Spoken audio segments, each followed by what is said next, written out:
1066 was William I, William the Conqueror, and he was a Frenchman. And so him and his son and his grandson, Henry I, were governing us according to the French laws, the Norman laws, and they set aside our law, which was King Edward's law. Edward was a Saxon king, and we had Alfred's laws, and we had a whole load of Anglo-Saxon laws that were already our body of law, as well as the Roman laws that we'd had from the Roman Empire. So we'd had 1,000 years of laws before, 1066 that we've actually got on record. William the Conqueror came in and just set them all aside, introduced feudal laws.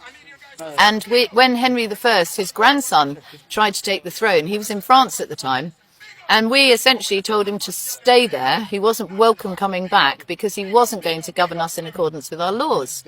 And so the deal that was struck with him was that he had to issue a Charter of Liberties, confirming all our liberties, on his coronation. So that his coronation oath swore that he would uphold our laws, including the Charter of Liberties.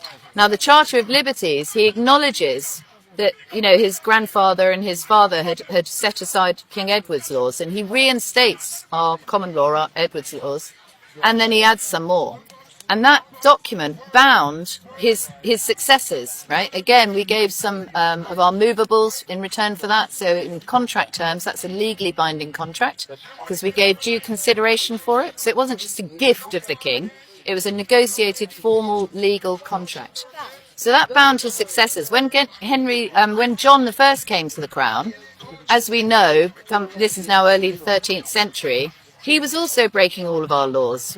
And so the barons brought him to Runnymede and they held him at knife point and said, sign this new charter, which includes the Charter of Liberties from 1100. But here's some more clauses.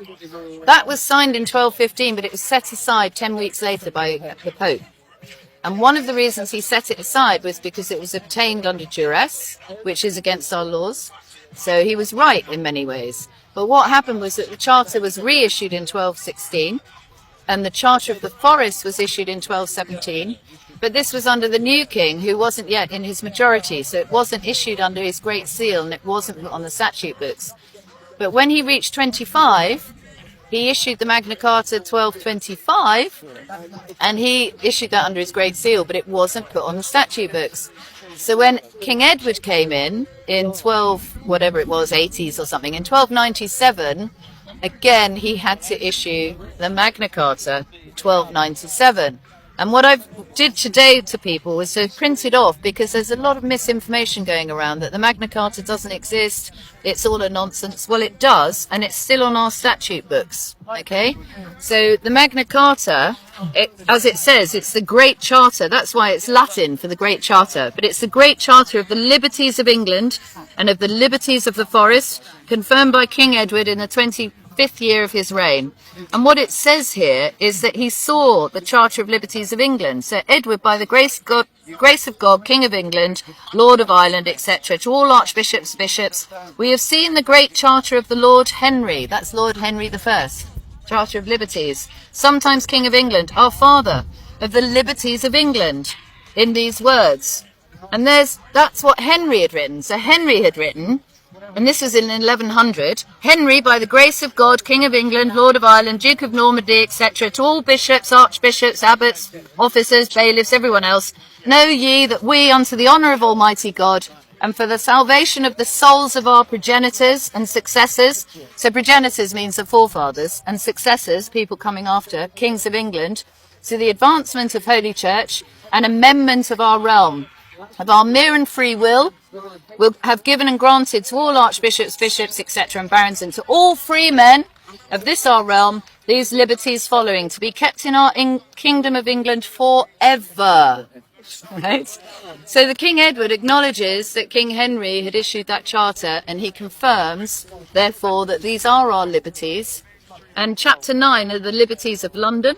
So the city of London shall have all the old liberties and customs. And moreover, we shall grant all other cities, boroughs, towns, and the barons of the 5 ports, and all other ports, shall have all their liberties and free customs. So that's still statute law. And then chapter 29 is about the people. And so no free man shall be taken or imprisoned, or be disseized of his freehold or liberties, or free customs, or be outlawed or exiled, or any otherwise destroyed. Nor will we not pass upon him nor condemn him, but by lawful judgment of his peers, or by the law of the land. We will sell to no man. We will not deny or defer to any man either justice or right. Right? So that clearly says that we have all of these rights and liberties. And what it says in the general saving provision is that everybody in the land has to uphold this. And if there are any laws that are passed that goes against this, they shall be null and void and of no effect. So any idea that the current government can come in and set this aside, for example, it will be null and void and of no effect. And on the final page of this Magna Carta, you'll see it says, changes to legislation. There are currently no known outstanding effects. So in other words, this is it. This is it, and has been since 1297. And then we have the Bill of Rights in 1688. And again, what happened here was, because the kings in the 17th century were not upholding our rights, when the new king and queen were coming to the throne, William of Orange and Mary, again, Parliament convened and we issued a declaration of our rights to the monarchy and said, in exchange for governing over us, the imperial crown, you must govern us according to our existing laws. And so in the section called Subjects' Rights, it sets out our ancient rights and liberties, and it says these are our ancient rights and liberties. Nobody gets to set them aside, and you must govern us according to that. And in fact, under the warfare conventions, the Geneva Conventions, it specifically says that the copy of the Geneva Convention must be made available to people, particularly in prisoner of war camps. So if you were a prisoner of war, you'd have more access to documents containing your human rights than if you were a kid at school or in the workplace. It's crazy. So, you know, the fact is, when people say, oh, the law's useless, it isn't. The law is actually, I mean, this is just a fraction of it. But the problem is nobody knows where to find it. They don't read it. So even the lawyers I'm working with, most of them haven't read a lot of these laws. The politicians aren't lawyers. No, the politicians aren't lawyers. The teachers aren't lawyers. The medics aren't lawyers. Well, I mean, there's a certain amount of relief, actually, because once you realise that the law is there and it's in your favour, way, yeah, way, we've got it. We've already got it. But, you know, the problem is, as I say, the fact that so many people don't even know it. So when you cite the rights, people are like looking at you like you're talking nonsense. But the sad thing is that a lot of people are put off reading the law because they think it's horribly complicated. But these human rights instruments are written in very plain English, precisely because they know it's meant to be for everybody. So, you know, for example, you know, if you look at,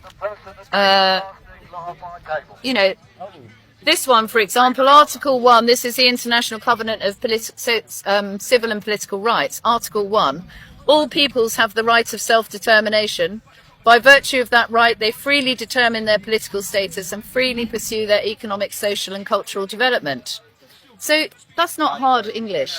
It's not complicated legalese. Thank goodness. Yeah, so, you know, I really would encourage everyone to read it. And I think that's the power of learning all of this. So I really would encourage people. You can go on to legislation.gov.uk. Put in the title bar, the search bar, you can put in human rights or put in the Magna Carta, and all of these laws will come up, and you can literally read through them, print them off, prove to people that they exist. The international one. It's gold standard, really. Well, as I say, the state gave an undertaking to promote and respect human rights, but it seems not to have been followed through. But so it's a duty of all of us.